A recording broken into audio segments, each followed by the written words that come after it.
Hi friends, welcome to my channel. నేను మీ గౌతమి. ఈరోజు వీడియోలో బూందీతో కర్రీ ఎలా చేసుకోవచ్చో చూపిస్తాను. ముందుగా స్టవ్ ఆన్ చేసి బండి పెట్టుకొని 2 టేబుల్ స్పూన్ నూనె వేసుకొని ఉల్లిపాయలు వేసుకొని ఫ్రై చేసుకోవాలి.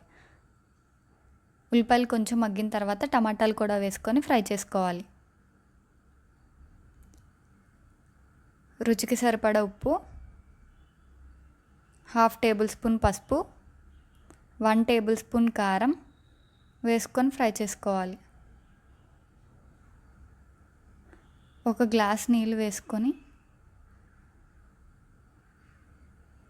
ఒకసారి కలుపుకున్నాక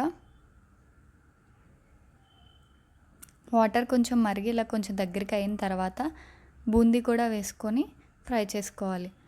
కొత్తిమీరతో గార్నిష్ చేసి సర్వ్ చేసుకుంటే ఎంతో టేస్టీ అయిన బూందీ కర్రీ రెడీ అయిపోతుంది. ఈ రెసిపీ కానీ మీకు నచ్చినట్టయితే ఒక లైక్ చేయండి. మరిన్ని వీడియోస్ కోసం మా ఛానల్ని సబ్స్క్రైబ్ చేయండి. Thank you for watching.